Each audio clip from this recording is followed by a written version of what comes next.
and has worked closely with Udot and the AGC-trained Utah staff, construction or contractors, consultants alike for the past 11 years. She's been a wealth of design and construction experience to aid the teams in improving their project through improved working relationships. So I'd like to welcome Renee Hoekstra.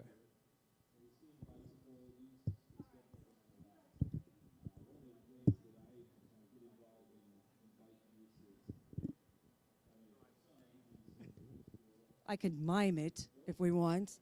Okay, so guys, this is going to be a little different than you may have thought this was supposed to be, because I didn't know I was actually doing the second presentation until it was actually on the web. They didn't tell me. I found out when I was checking off sessions and thought, I better go to this one. I'm supposed to be speaking. So I did this presentation. I did a presentation, not this one, 2 years ago, maybe 3 years ago, on improving alternative delivery from cradle to grave. But I decided that I'm not going to do that again. What I want to share with you is some lessons learned that we are working with ADOT on their design build and their CM at Risk program.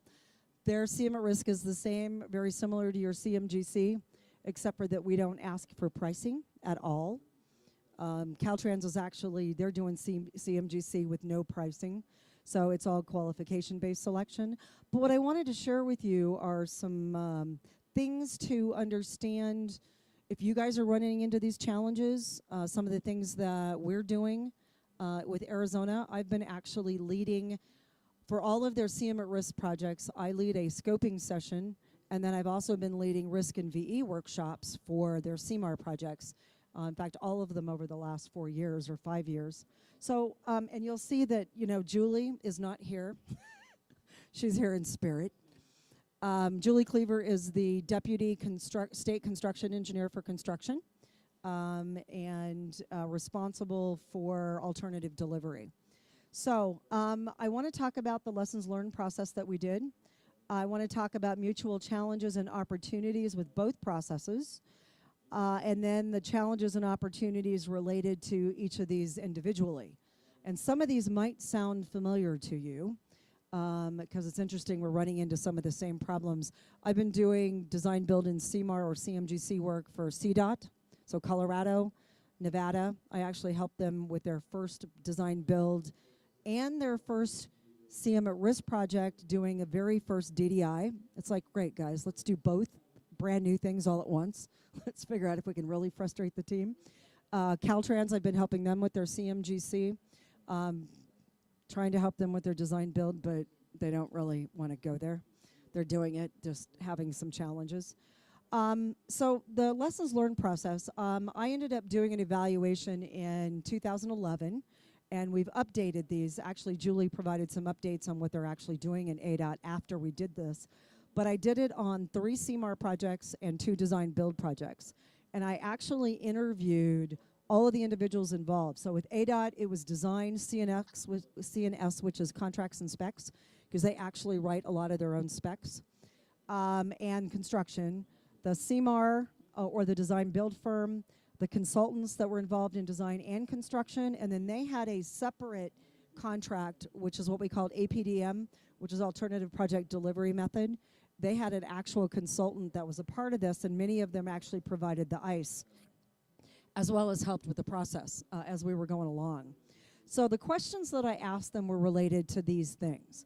The RFQ and the RFP process and selection, design and pre-construction, construction, APDM oversight, because that had to do with the ICE, team scoping or partnering, administrative issues, or if there were any other miscellaneous challenges that didn't fit into any of those categories.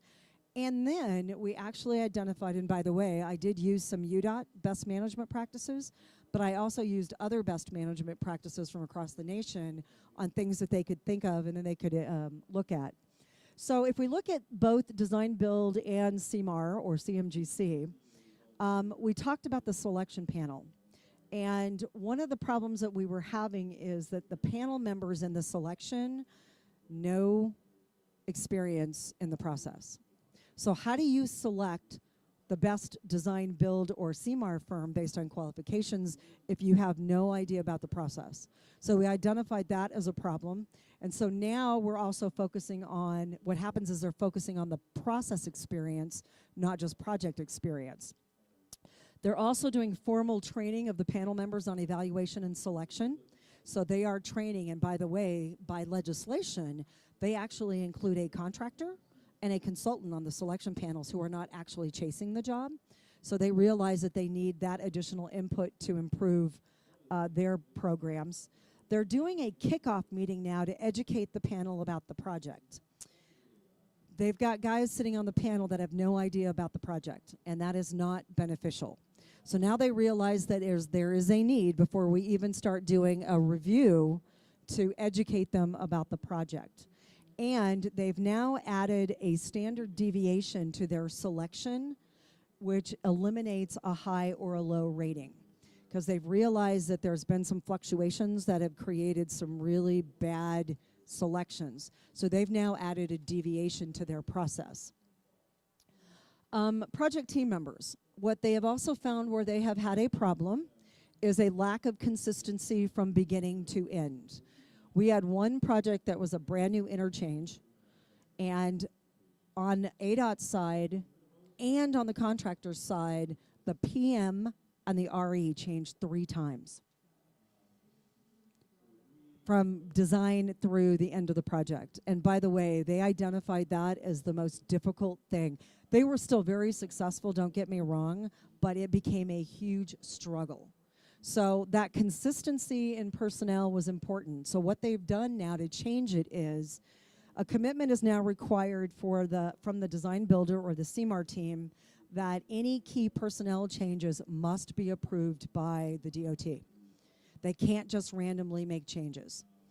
And also that the key personnel must be involved with both design and construction.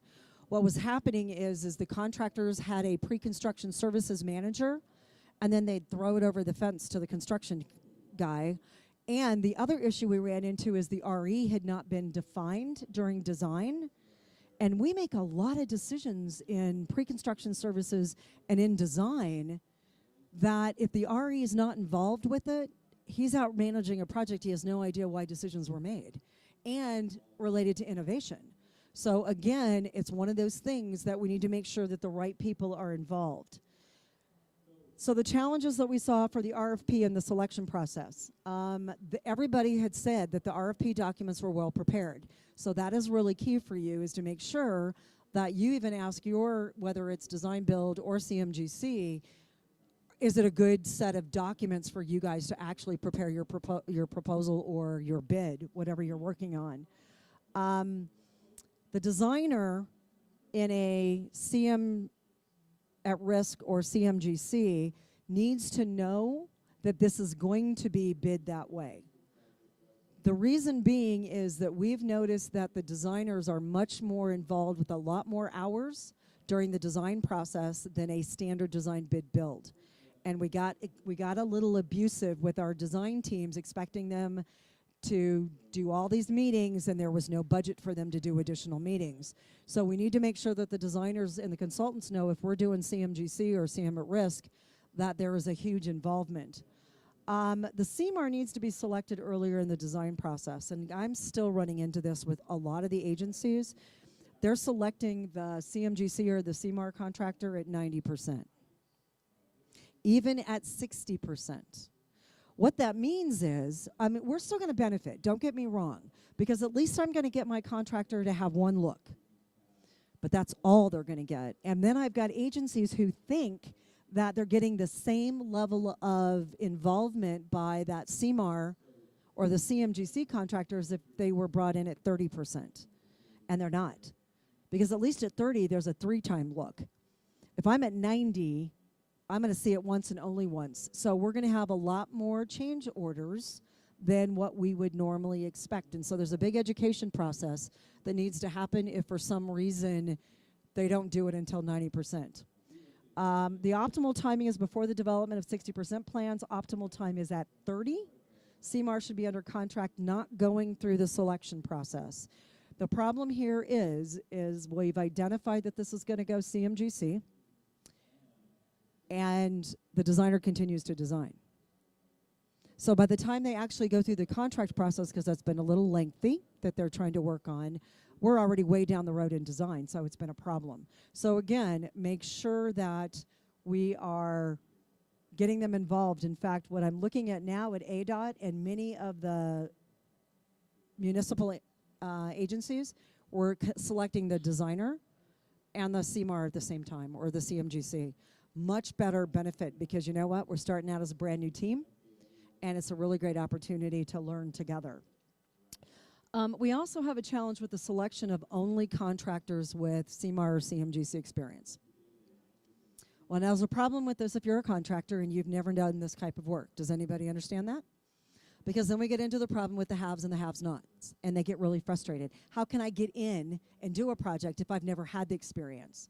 So ADOT has actually changed their approach to say their new language means, or as a general contractor, and you have to explain some of the aspects of the CMGC process. How is your safety? How is your quality control? How are you working with these as a GC? It's no longer, and if you do have experience, it doesn't have to just be ADOT experience anymore. So now what's a benefit about for you guys, if you're interested in working with ADOT as a contractor, is there's actually an opportunity for you to go down and get involved now, because there are some options and some opportunities. So if it's something that you want to, get into working with another agency. So let's talk about CMAR or CMGC challenges by itself. They have an EMOD right now to evaluate safety. And please don't ask me what the acronym stands for, because I don't remember. But it's a safety rating. And what they're doing is they've modified their scoring. And if they have an above 1 rating for the last 3 years, there's a mandatory 2-point deduct in the way that they are scoring, because that means that you are not behaving as a contractor in a safe manner. So they've kind of changed that. Before, it was much more strenuous, and it was actually creating some huge problems because it wasn't really a good way to evaluate. This has given them a better way to do this, and it's been much more fair for the contractor. They've now separated innovation into its own category. It used to be in there, and I don't remember which category it was in now, but they now have a sole and separate evaluation factor for innovation. They also have a liquidated damages scoring element, which means if you have had projects impacted to milestones or project completion, which has caused liquidated damages, they need to know what that is, and that is going to actually go against you. You're going to end up with deducts. So they're looking at those liquidated damages, not schedule. See, here's the issue. You guys have changes that create a problem with the project completing on time, but that's not your fault. That's a project change.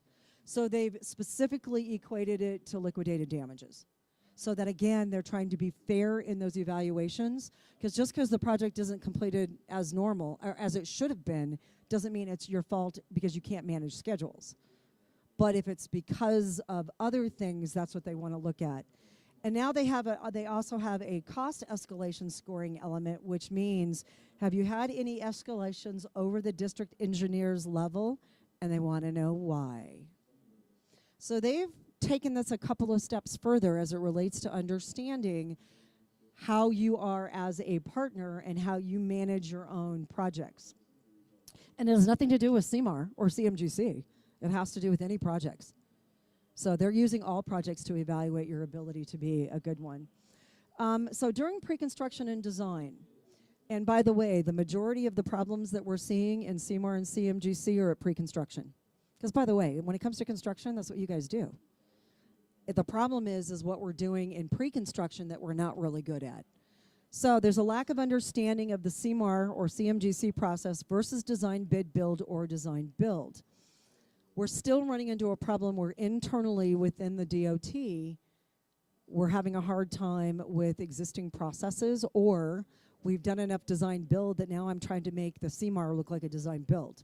And by the way, guys, those are 3 completely separate processes. but that's an education process. So now what's happening is ADOT is trying to educate staff as to the differences. They're doing more training.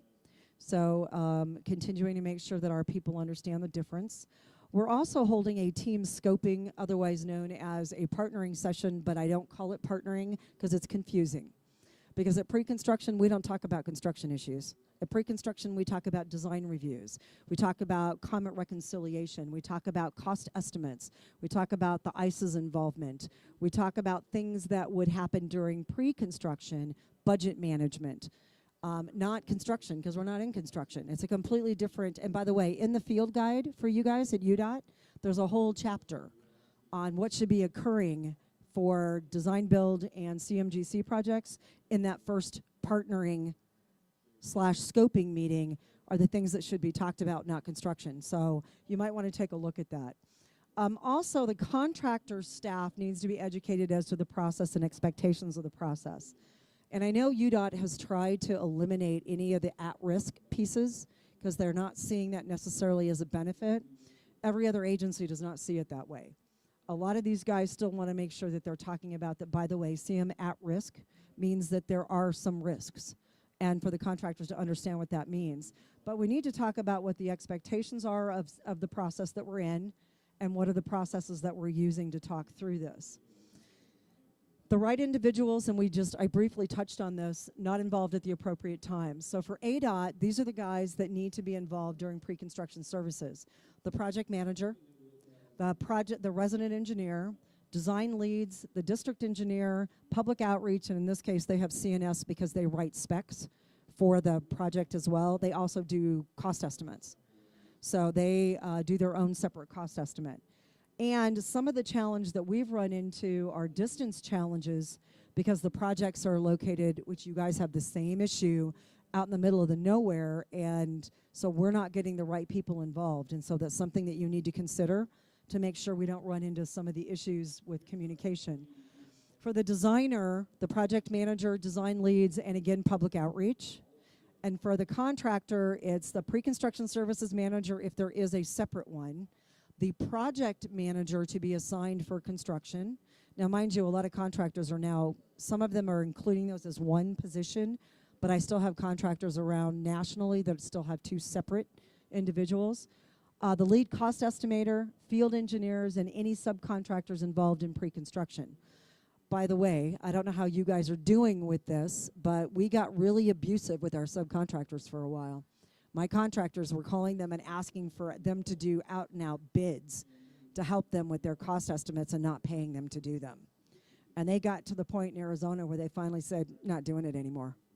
So one of the things is to make sure that we're including, if we need them, subcontractors in pre-construction, and then we also need to have the ICE involved.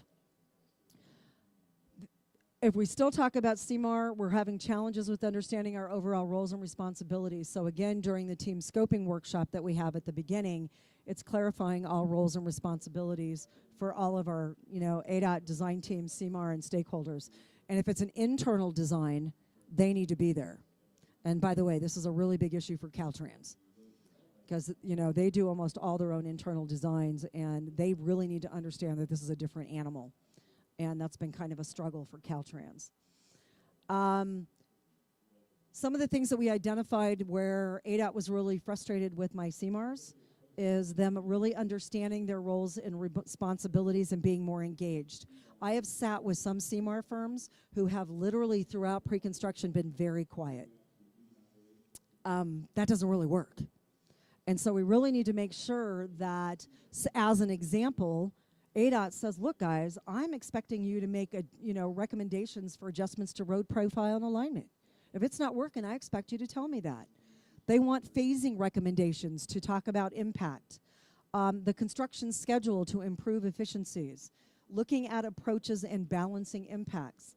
You truly need, just like you should be here in Utah, you really need to be engaged and be a part of it.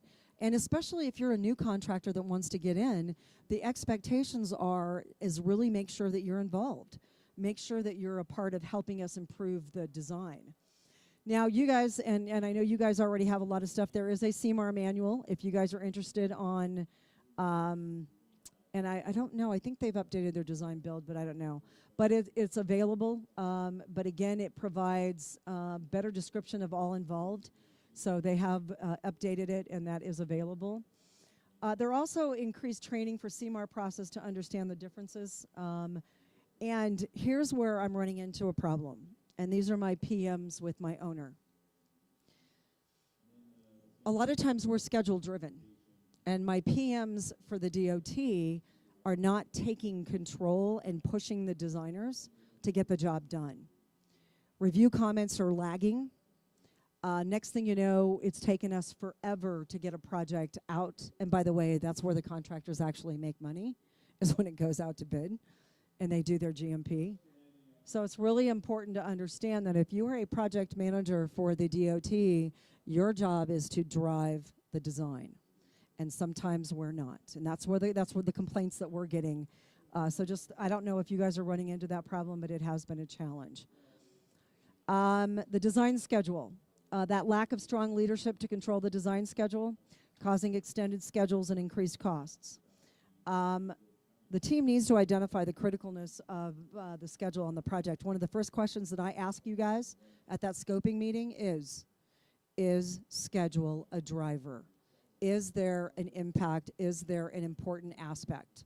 And if it is, then we need to talk about how we need to meet that. Again, the role of the PM in schedule management. Although sometimes it's the responsibility of my CMAR to manage the schedule, it's just the document they manage, not the designers. There is no control there. So my PMs have to step up and have a better, stronger role. Also, they need to ensure that the design consultants are focusing on meeting their scheduled deadlines, that they're meeting their deliverables, and that our reviews aren't taking too long. And then the CMAR is to manage the schedule, but the designer provides their input and related to the design schedule itself. We've had some negative impacts to the design schedule, and these are some of the things that they've defined, that we've had huge design changes allowed deep into the project. So what's happened is all of a sudden the GMP shows up with a huge contingency on a project element because nobody's made a design decision. It's real hard to manage a GMP when you're looking at a $2 million contingency item in a specific item. So it's the PM who has allowed these design changes by the various divisions. I don't care if it's structures, I don't care if it's materials, I don't care who it is. But they've allowed these to be made deep into the design. So we need to, again, make sure that we're effectively managing schedules, which means when we send out a 90% set of plans, I don't have your guys doing a 60% review at 90%. That is not the time. And that is a struggle that we're running into. So think about that if you're a PM, so that we can actually continue to look at that. And then the CMAR or the CMGC has a role. You need to let us know that what we've done and what we've changed impacts the schedule. And sometimes what they're doing is they're changing the schedule and they're saying, well, I sent you an updated schedule, but there's been like no discussion as to what those changes really were. So it kind of got overlooked. So again, when we talk about what ADOT's goal was, is to get that CMAR more engaged, that's what they're looking at from everybody. Cost estimates, we've had some problems with the ICE. One is because we've been looking for representatives who have construction experience. They can't be the contractor's competitors. We have a problem there. Same thing with the RE. If the RE is a consultant, that information they can't be privy to, because if they're going to be on a design build project in the future with another contractor, they're now getting to see other contractors' means and methods and how they bid stuff. It's creating some huge frustration. Arizona, we have some of those issues because we actually have a lot of consultant design stuff or design managed stuff. Also, we've had a problem with some ICE not understanding local conditions. We were, in fact, one of them was an example here where we were doing pipelines and the contractor was like going down State Street, which, by the way, you guys know State Street's a little busy, a lot of stuff in it. But the way the ICE bid it, as if it was a brownfield. Oh yeah, so this is a while ago, guys. Hopefully we've fixed some of that. But that is a problem that they need to understand local conditions. So if you're bringing in an outside ice, if they don't understand local conditions, you're in trouble. Especially when we kind of talk about our stuff, because we have, I don't know, do you guys have caliche here? Do you have issues? Do you know what it is? It's naturally occurring concrete. South, so it's down in St. George. But we have it all through Arizona. And if you guys don't realize that, you're not digging as fast as you think you're digging. So, if your ice doesn't know that, then there's a problem. And then current construction costs should be used, not historical data.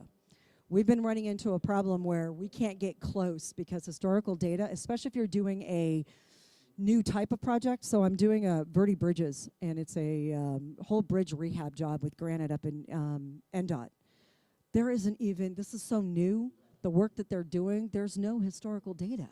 So they're struggling with how do we look at the cost estimates and get them compared to one another, because this work is not something that people are used to. So again, you need to look at, and they want to make sure that they're careful on the construction costs. The construction cost estimates, we have to compare 4 cost estimates in Arizona. Most it's 3. We have 4 because we want to make it more difficult to get to a reconciliation. So again, the challenge being we're trying to do a reconciliation meeting upon completion of the first cost model from the contractor. And that reconciliation meeting does not talk dollars. We talk quantities and we talk bid items. And we make sure what's understood in each of those elements so that by the time we get to 60%, we've all been bidding the same thing. But that first cost estimate gives us a really good opportunity to figure out what we're doing. But we do not talk money, can't. And most of them, the legislation is written that way anyhow. Assumptions under allowances need to be included. Now, what's really nice about what Julie says to the contractors in Arizona is I'm not worried about the fact that these numbers are going to be big, because I see that when we put in assumptions and allowances, that's an opportunity to open up the doors to communication, to get to understanding. Nothing else. And so I think it's really good for the contractors to understand that guys, we need to understand that you don't have enough information to figure out how to put a number to this. And it helps us understand what we want to look at. And part of the issue is a quality schedule, because it helps us as it relates to impacts to cost, especially, when you look at some of the stuff, how important the time is. What we're not getting, though, are the schedules that help us get to that. So that quality schedule is important. Quantities, in Arizona, we have a very strange way that we look at this. The contractor has to own each and every quantity as if it's its own GMP. There's no lumping, which means that you have to own that cost estimate. So when that quantity says 300, if you build more than 300, you have just eaten it. But if you build less, the money goes back to ADOT. So you have to do a really good job on your quantity takeoffs and make sure you understand it, except for there are some different things for traffic control and erosion control. Those are not to exceed, those are lump, because they're too much of an argument to figure out what we need and what we don't need. So those are 2 areas where they're lumped to not to exceed numbers. But it's just something to think about, that why people have gone the direction that they've gone. And then also, the CMAR needs to understand their role in managing and tracking estimates. We see some additional training is needed within our contracting staff. And this is something that we always talk about at that first workshop, because I think it's a really key and critical thing to talk about, and including what's the role of the ICE. Here's my other really big frustration. So I'll do a scoping session in construction or in pre-construction, and I'm hearing these statements right here. Well, guys, let's just let them take care of it in construction. Why are we doing CMRIS then, or CMGC? Pre-construction is the time that you're supposed to be taking care of these issues, not let them deal with it in construction. If you're still hearing those comments, then there's a problem. So again, we need to understand what are we expecting in the completeness of the design submittals at each stage of the design, making sure designs are complete. All issues are resolved in design, not construction.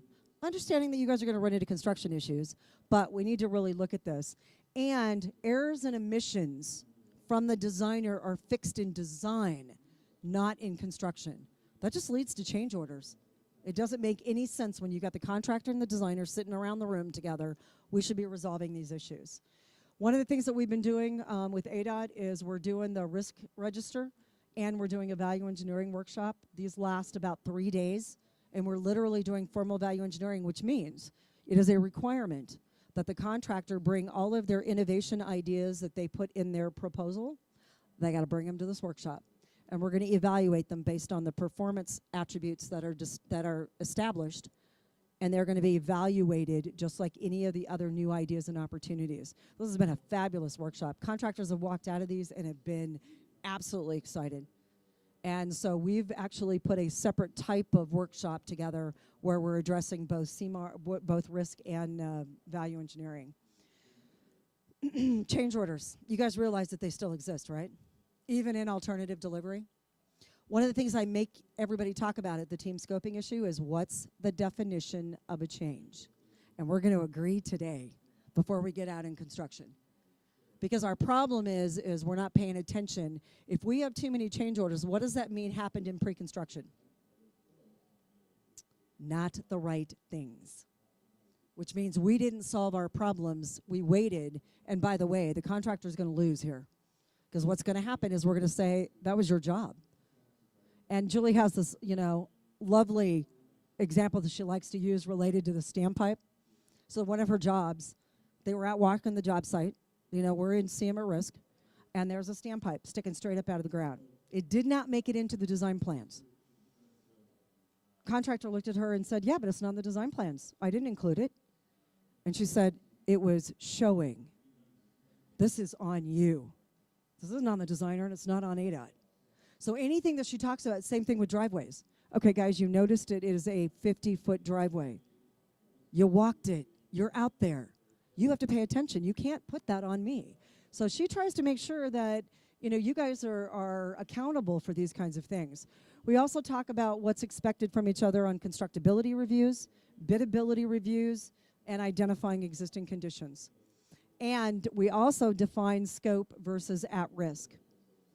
And they now have a change order process, which means if you're going to have a change order on a CM at risk project, you literally have to go to her to get approval because she wants to make sure it's truly a change. So it's something to think about in how you're managing your change order process related to, are we really doing the job we need to do in pre-construction? Because that's what it's about, so that we don't have a lot of changes in construction. Design review comments. Some designers are not incorporating the CMAR comments into the contract. Guess who owns that baby? That would be the owner.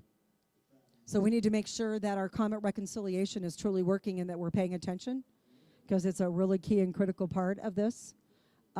We need to verify that, and in this case, we have a third party who's verifying now that comments are being included and they're not being ignored.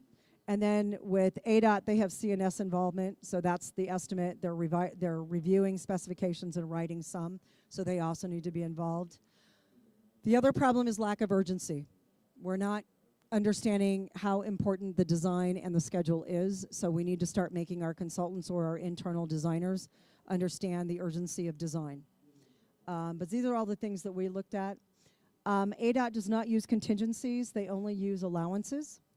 And so if you look at CDOT and you look at Caltrans, they no longer call them contingencies. They have what they call as a risk pool. They define it in their risk register, which means risks are no longer added to the cost estimates.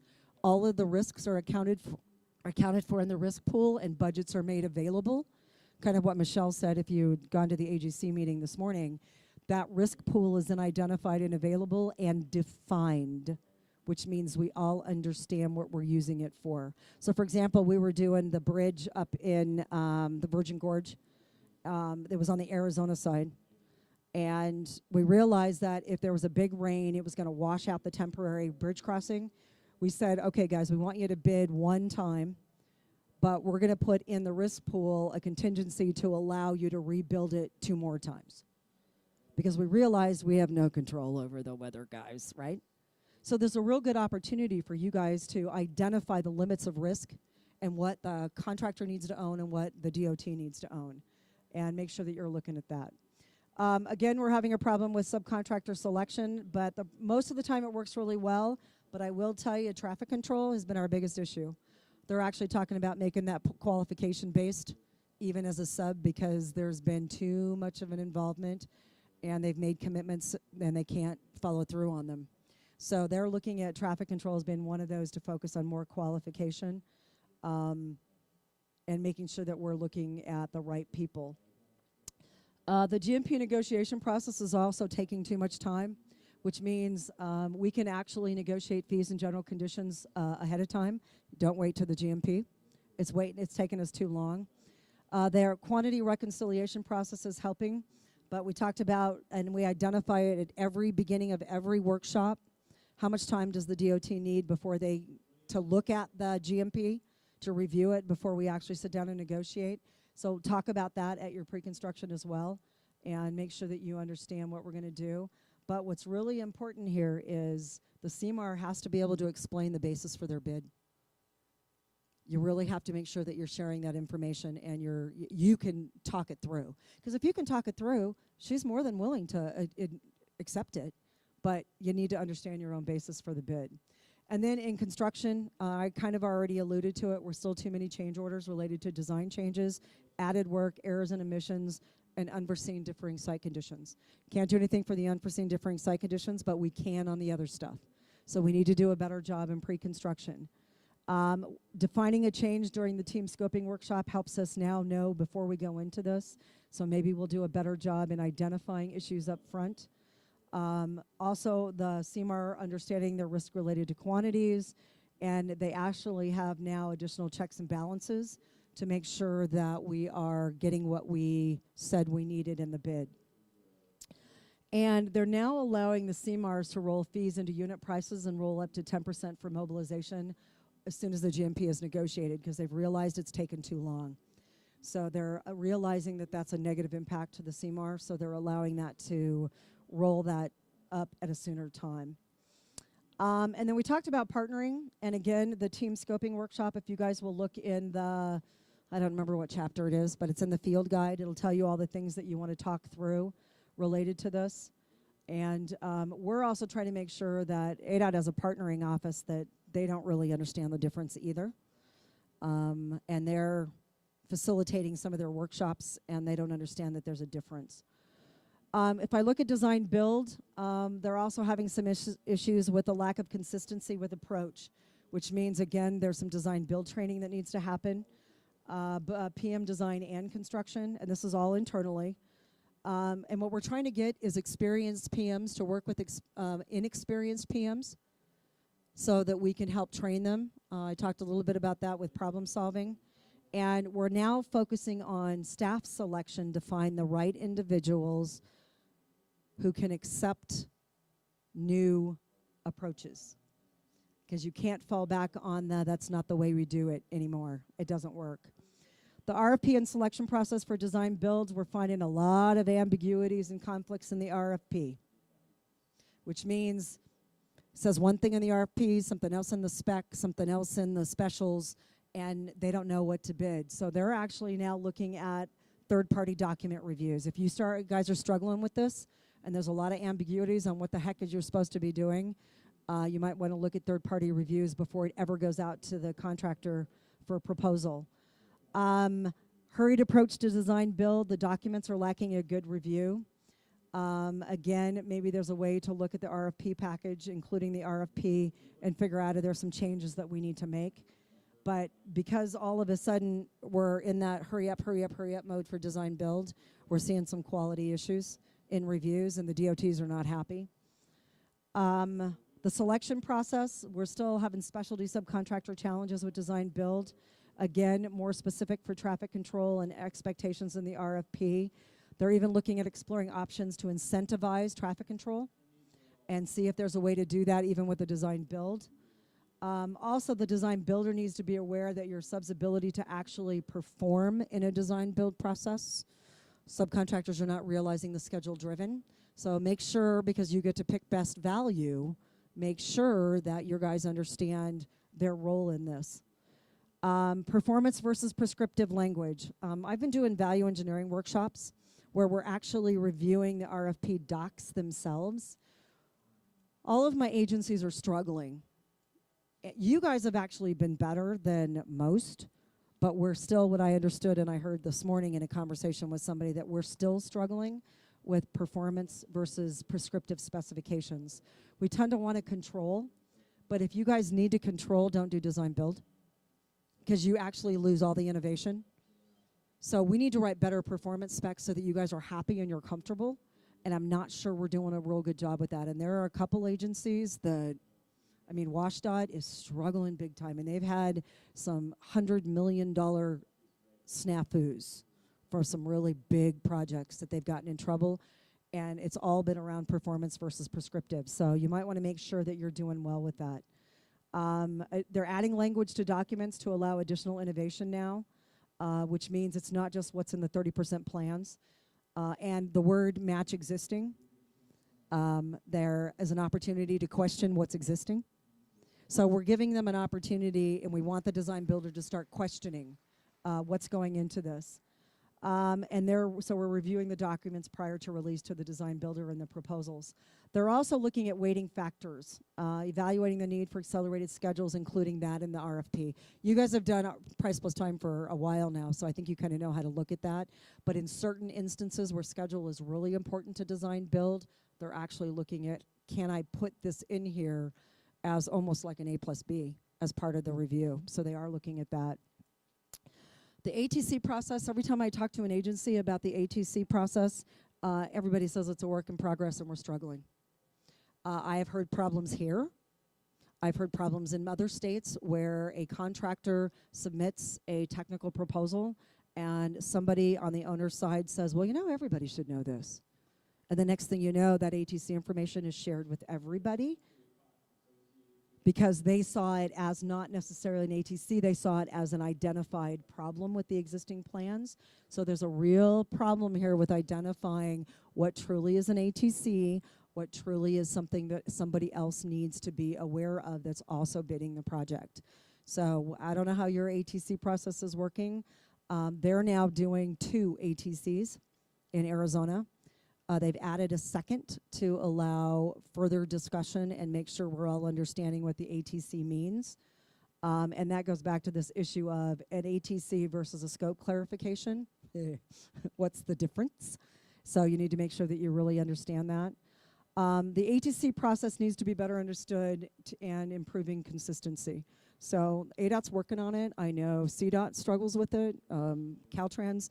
Everybody's struggling with the ATC process, and so it's something that we need to continue to look at. And I think that's an opportunity. If you look at the AGC and UDOT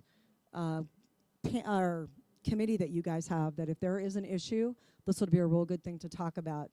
But you also want to make sure, here's been our other issue. The ATC process has not included the PM and the RE. So now we've agreed on an ATC, and those guys were not even involved that we're doing something different. So I would suggest that in that whole process, that your RE is a part of the entire process. And this came from an RE, by the way. His comment to me was, yeah, I don't even know. And we're not making the documents available, and I don't realize it's an ATC. So it might be something to consider, is to look at including that PM and the RE in the process. They've also had delayed stipend acceptance. They now actually have a time frame. There's a reason for this, guys. As a contractor, if I delay accepting a stipend, what does that mean you can't use? Any of the ideas that are in my proposal until it's too late for you to have time to do it. So ADOT's not letting that happen anymore. There's actually a time frame. If you are going to take the stipend, you have until a certain time. If you don't respond by that time, then all of your ideas that are in your proposal can be presented to the winning team, and if you don't take the stipend. So, or if you do take the stipend, it's the other way around, sorry. So they realized that they've had to deal with this, so they're working through that. So this is one of my favorites, and I love these. The ambiguous language such as may, shall, should, will, and recommend. All of those words are used sporadically through everything. So what ends up happening is if you guys say may the contractor is going to use may. But then you come back to him and say, oh, no, I want it this way. What happens to the price? I now have a change order because I already have a bid.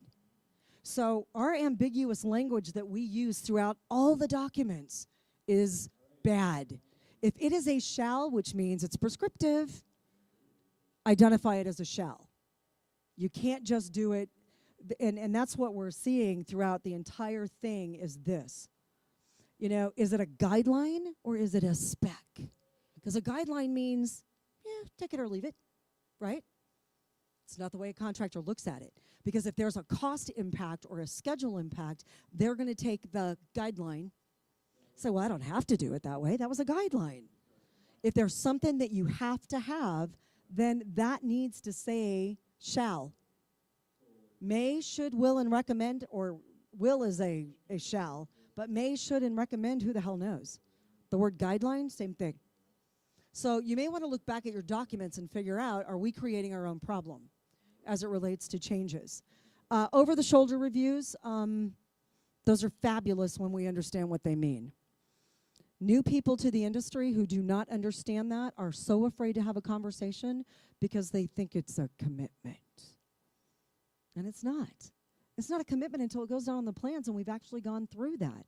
But if I understand what you're okay with, then it helps the design process. So we talk about the over-the-shoulder review. What does it mean? How important is it? But again, the right people need to be involved, because where we've had a problem is somebody's committed to, yeah, you know what, guys, I think this will work. And then when it's gotten on the plane, somebody somewhere else or upstairs has said, yeah, no, you can't do that. Well, why wasn't that person involved in the over-the-shoulder reviews then? So make sure the right people are involved. Review times, they're now allowing for smaller packages, but in order to start work, 100% of the design work is required. No more of the problems with, what is it, what were we calling those documents? The approved for construction, and they were only pieces and parts, because what we found out was happening is the contractor would go out and build it the way he wanted to, and then come back and the designer would make the change based on the way he built it. And that would be submitted. Owner not real happy with that because the inspectors don't even know what to inspect.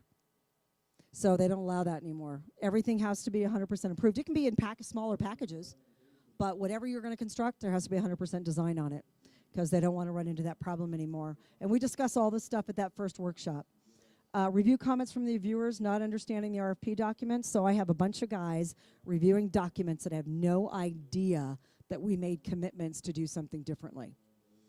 And they review the documents that way. So if your design reviewers are not included in the process, it's going to create a problem. They're also having discipline team meetings. And by the way, we did this for the I-15 Beck Street. We had some great design meetings that were separate, sole and separate through design. They were really great opportunities to talk about how we were going to work together, what is over the shoulder. We literally had separate discipline meetings to talk through this. It also has more face-to-face communication, which limits emails, because if you guys have been through any of my training, you know that I hate emails. It is not a form of communication, but many of you like it. Stop it. We have communication problems. Co-location, everybody has said, is fabulous. Keep doing it. I know you guys have had some great success for that, but it's been really good, especially on large projects. Small ones, maybe not so much. You can't afford to do it. It's because it is additional cost. Electronic documents are also increasing the value for reviewers. So if you guys are continuing to promote using project management software where you're doing that kind of stuff back and forth, what we're hearing is it's a great success. QA/QC process, we're in design. We have inconsistency with ADOT staff. They need to do continued training. Inconsistencies between ADOT staff and the APDM. Again, revising the design build manual. They've got to get roles and responsibilities taken care of. So here's where we have a problem. I was working on a $1 billion bridge project for Caltrans. Yes, I said their word. And they don't really like design build. The first set of design plans that went to the reviewers, we talk about roles and responsibility problems, they came back with comments. 5,000 of them. Do we see a problem? Oh yeah, design builder is like, are you out of your mind? Because they don't understand. And they're used to doing all their own design. They don't want it. You know, they're going to show you how you screwed up. So they looked for anything and everything. That goes back to understanding roles and responsibilities. But if you constantly change reviewers, how do you get consistency? So just think about that. During construction, change orders and force account, we need a design builder needs to understand the process established. Again, you should talk about this in your partnering workshop for construction and addressing any changes to the process in the design build manual.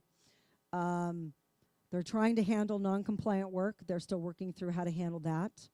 And again, having these discussions during partnering. Flow of documents in the field, RFPs, ATCs need to be provided before construction. We've got inspectors don't even have copies of ATCs, which is not good, just so you know. Again, you need to talk about that at the team scoping. Administratively, we're all having problems that has to do with lump sum payments. They're now requiring quantities and bid items, even for lump sum. Challenges with the design progress payments. Again, they're trying to figure out how to improve that. It's been hard to figure out how to pay the designer on time and for the work they've done. And again, the word change, what does that mean to construction? So some of the things that I just wanted, that I shared with you, you guys may be doing well, but I can almost guarantee you that you are struggling with some of these things. And we want to continue to improve. So these lessons were learned reports that I did for CMAR and Design Build are on ADOT's website if you guys want to go download them. So you've got them. It's the full report, including the questions asked. They're updating their manuals. The Design Build manual is being updated. And think about training on both sides and doing it together. I think there's a great opportunity. And one of the things, this is what I like to show, is the word why, because you guys know I like to ask that question. Why should I change my behavior with these new delivery methods? Because now you can be rewarded for going beyond the minimum. We have that opportunity to improve quality. And the new methods are based upon a team approach that requires new thinking and new behaviors. You can't fit them you can't put the square peg in the round hole. And we need to keep training our people. So hopefully, I know this wasn't exactly what it said that it was going to be, because I didn't want to do the same presentation I did 2 years ago. So I'm hoping that this guys gave you, if you want to work in Arizona, but also to help your program and realize where you can make some improvements if you're struggling. So I'd like to thank you, and then I have a couple of door prizes for those of you guys who got cards in here to thank you for being here. And go ahead, Mike, you can pick them.